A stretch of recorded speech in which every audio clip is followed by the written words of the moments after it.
Well, good morning, everybody. It's Tom Christie back in the decoy carving shop, and this will be session 4 of carving a Hen Pintail Decoy. In the previous sessions, we got the head shaped, detailed, eyes inserted, and in the last session, we got the body rough shaped. I've done some sanding and a little layout work since that session. I'll bring the camera in, we'll talk about that layout, and today we're going to carve some feather groups in place, probably get the decoy split and hollowed out, and then put back together and reassembled. I am going to do a keel on this bird. It's going to have proper flotation, so I want to hollow it out to really lighten this piece of Tupelo. If you're enjoying my channel, please hit the subscribe button. That does help me out, and it's a quick way for you to show support for this channel as I continue to provide these resources that might encourage people to want to try decoy or wildfowl carving. It's a great hobby. I'm getting a lot of good feedback in that regard, people that are picking it up and enjoying it. There's just no substitute for, in my opinion, for making something with your hands, having something to show for your efforts that you can give to somebody else, keep for yourself, sell if you want. I do some of that as well. So anyway, we'll get started. Thanks for coming back. Just a quick look at some of the body layout work that I've done. I've positioned the tertial group here using my reference to get it in the right position. I do want to carve some speculum out on this bird. So rather than leave the side pocket high and round like this, I'm going to drop this area down as though this portion of the side pocket feathers are tucked behind these wing speculum feathers. Then we'll carve a few feather bumps here. I'm not going to try to carve individual feathers, at least on this decoy. You may want to do that. And so I want some groups of feathers that give me a little bit of shape and shadow to the side pocket. A few carvings up here on the scapulars, and I want to separate them from the tertial group as they lay over the primaries here. This side, I've decided I do want to drop some speculum out on this side, a little less showy on this side, so I'll drop the side pocket here. Again, those side pocket feathers are tucked under this speculum group that's going to be overlaying and then tucked into this group. So again, a few groups here. And when I paint the details on, there'll be multiple feathers in each of those groups, but it'll give us, again, a little bit of a puffy look to the side pocket, which is what I want. Carve a few scapulars here, and again, separate this group from this group. I'll drop the rump area, have a little drop in elevation there, and we can show that as we go through it. But that's the plan. So let's go to the carving table. All right, I'm going to use this 1/4-inch cylindrical burr, and I use this for a lot of the rough sculpting here. And I'm going to start, I use the edge of that burr to kind of shape the outlines of things that I want to round. So I'm going to start down here and drop these side pocket feathers down a bit. And in order to do that, I'm going to cut a groove here and then start removing material. So I'm pulling that groove down underneath so we get a little bit of roundness. And now I'm cutting under the tertials here back to where the speculum is going to be formed.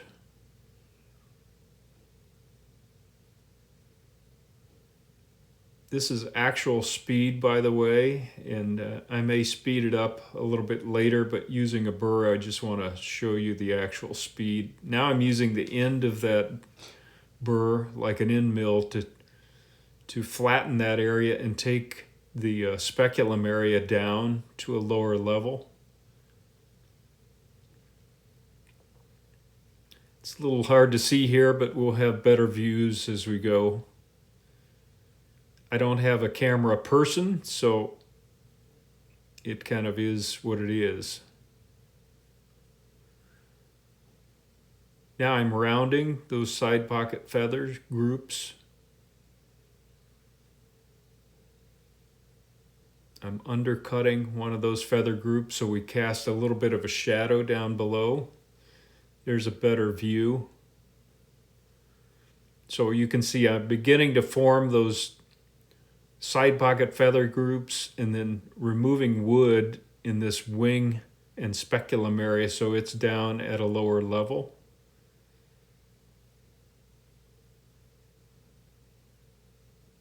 There's a better view, starting to shape that up.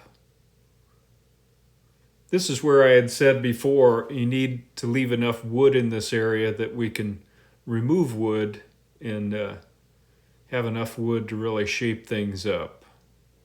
So now I'm undercutting where the tertials overlie the rump and the speculum and taking that rump area down to a lower level with the side of this burr.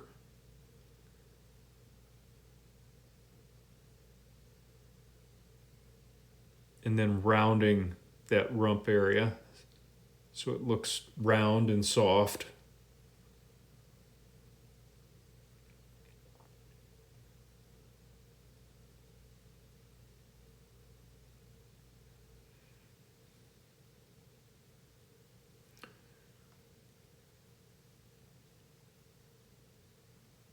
Now I'm going to start cutting the scapulars in here. And I'm just using the edge of the burr, following my pencil lines, creating a groove to begin with. Same thing with the back of the scapulars here where they overlay the tertials. And now I'm using the edge of the burr to take the tertials down and cut in the layered tertials here.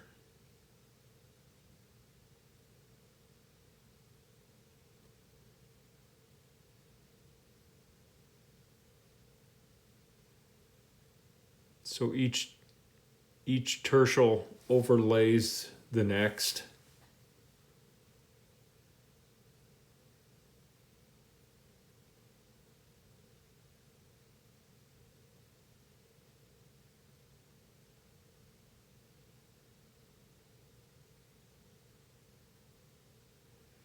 And then I'm using the side of the burr to lower each tertial just a bit, maybe a 1/16 of an inch at most, so that we have a little bit of a layered look to those feathers.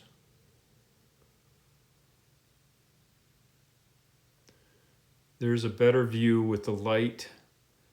You can see the layering. Now I'm gonna form the edges of the tertials as they overlap the primary feathers here and lower the primary feather group just a bit so that they tuck under those tertials.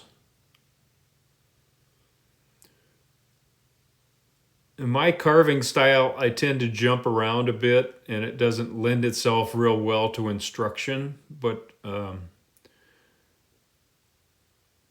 I kind of go with where I want to work next, and sometimes that doesn't make for the best videos. I get that. But you can see I'm working on those. I've jumped back on the side pocket feathers, and I'm forming those feather groups now so that there's some nice round structure to each feather group, and I want them to cast a nice soft shadow underneath, so I'm undercutting the feathers just a bit, the groups, so that we can get a little bit of shadow cast on the side pocket.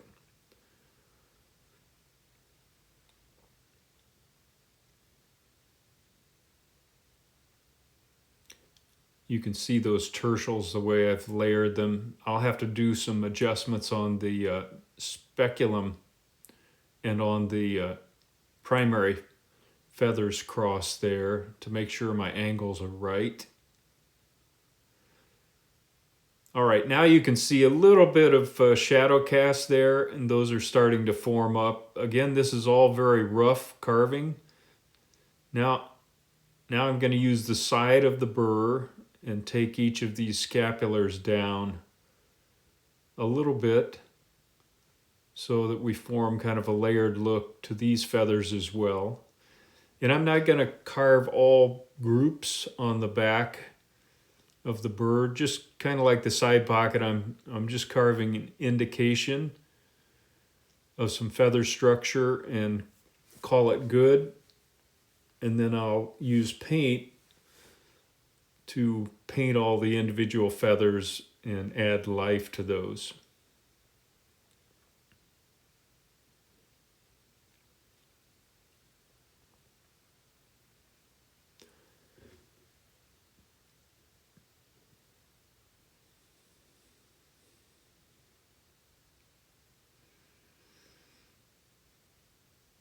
I'll jump ahead here a bit. I want to turn the bird so you can get a better view of the work I've done so far here. Now I'm rounding the underside of those scapulars as they meet the wing down below. All of this will get smoothed out with other bits and with a sanding drum later, but I really like this 1/4 inch cylindrical burr to kind of sculpt things and do the rough carving. It's a better view. You can kind of see what's been done so far.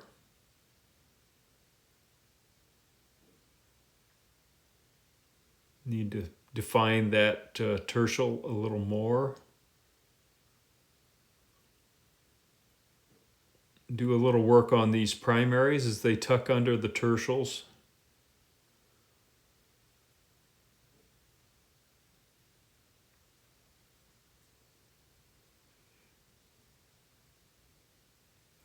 I'm not going to show the entire bird rough carving. I just wanted to show kind of the entirety of this one side, and then I'll be doing the same process on the other side, so I won't bore you with that. But I do want to show enough that, especially for newer carvers, you can kind of get a feel for the amount of effort involved.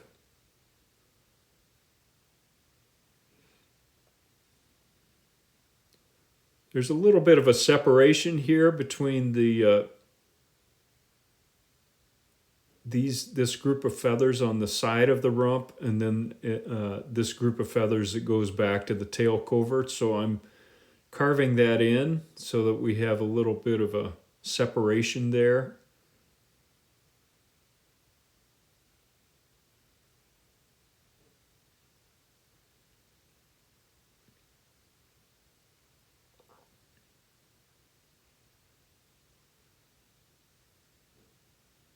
See that a little better right there.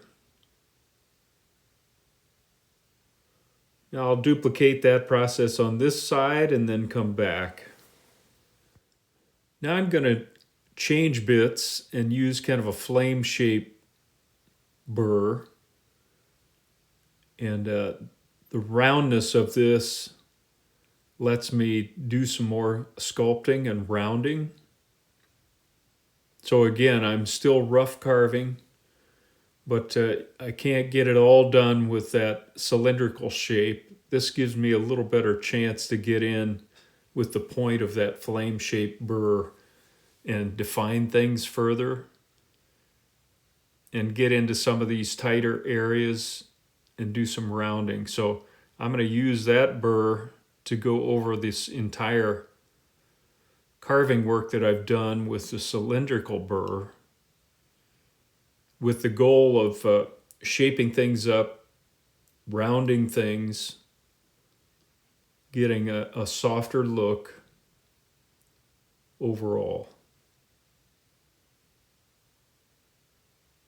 You can see I'm just using the side of that kind of flame-shaped burr, and it really starts to clean up some of these rougher edges, and then I can use the point of the burr to define places like this where I want a little more definition where the scapulars overlap the tertials.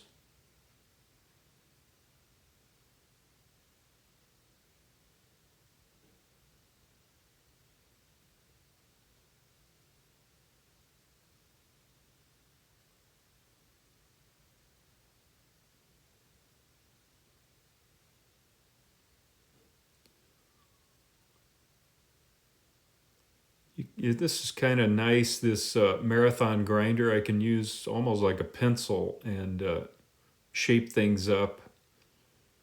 The Fordham is great for hogging off wood. I really love the smaller Guesswine marathon grinder. Not trying to sell their equipment. I just I get a lot of questions about what am I using, so I thought I'd mention it there. Now I'm going to switch to my 1/2" 150 grit sanding drum and just go over the entire bird, remove all the grinding marks, and use this to do the final shaping of these feather groups. And I find that this 1/2" drum is a nice size for this purpose. I can use the edge of the drum to really get into tight spots like this, and then the side of the drum. So I'm sanding, but I'm also doing some finish shaping with this sanding drum. So this is pretty boring. Just know that I'll go over the entire bird with this sanding drum and kind of finish up things. I'll have to do hand sanding as well, but this will get me almost all the way there and just do some final finish sanding when I'm done with this.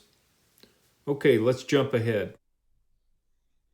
All right, I've got the decoy sanded nice and smooth, and now I want to split the decoy and create a bottom board so that I can hollow the upper part of the decoy for flotation. To split the decoy safely on the bandsaw, I like to use a slider block that is square to the surface and use the bottom of the decoy against the slider block. Keep my hands on either side pressed together and then use that to help me slide this through. Because without the block, if you're trying to freehand this, it's very easy for the blade to snag and pull. So this keeps everything nice and square so that we don't get the blade in a bind, because in a bandsaw, that's when you get into trouble. So I'm going to split these now.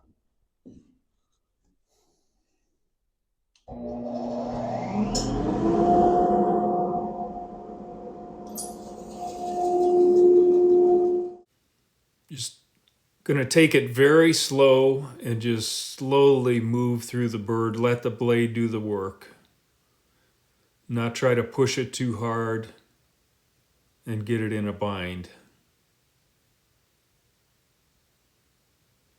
There we go. All right, I've penciled in the perimeter that I want to stay within to keep some thickness in wood for strength. And I'm going to use Forstner bits. I'm going to start out with a 1" bit, go around the perimeter. I'm using the top scrap piece from my Tupelo block that I saved because it makes a nice nest to keep things level as I hollow this out. I'm just going to show a few pieces of this process. I've got it shown in other videos that I've put together, but I'll show you enough in this video that you don't have to refer to those other videos if you're just focused on making a hen pintail. So I'm going to start. I've got my table adjusted, got my Forstner in place. I'm going to start by going around the perimeter. I eyeball this, and the thing you have to watch is you don't drill too deep and punch through. And I've done that before by accident. It happens, and you have to repair it if you do it. But through experience, I'm getting better at not punching through and just kind of gauging how deep I need to go. I'll start with a 1" kind of shallow because I'm so close to the curvature here around the perimeter. Then the next line I can go deeper, the next line deeper, until we get in the center where it's at its deepest.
Here's a quick look at those rows, a little deeper each time. Now I've switched to an 1.5" Forstner.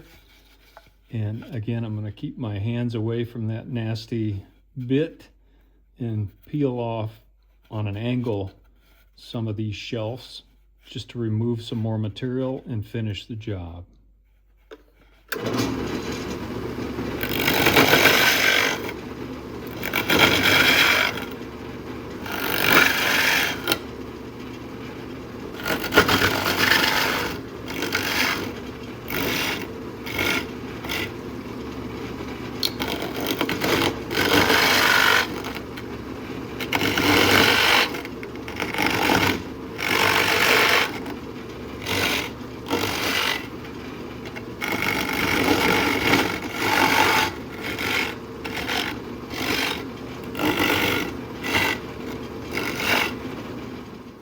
Quick look at the extent of hollowing that I do.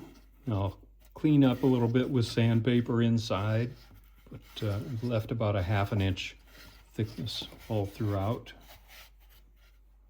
Okay, before I glue the halves of the body together, I want to locate the keel screw holes. And I've got the keel made, so I've used an awl to position the keel in the center, mark those locations. I'm just going to do a quick drill through.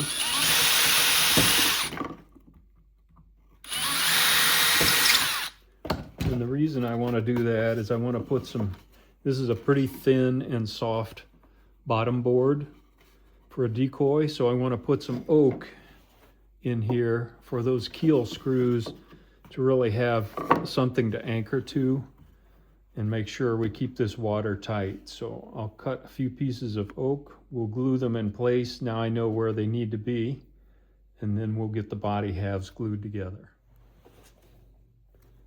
All right, I'm using DEFCON 2-part epoxy just to epoxy these oak pieces in position. And this doesn't have to be real precise, but I've got them located around the anchor screw holes.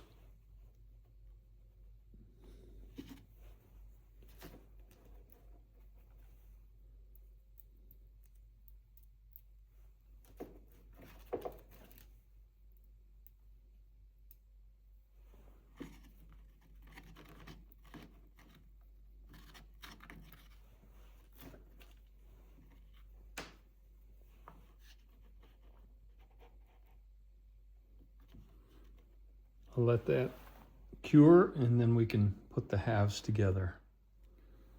All right, I'm out of DevCon 5-minute epoxy, so I'm going to use James Company 5-minute quick cure epoxy.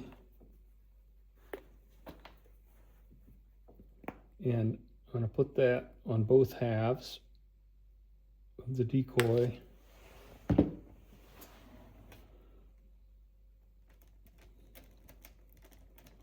Make sure it's mixed together well.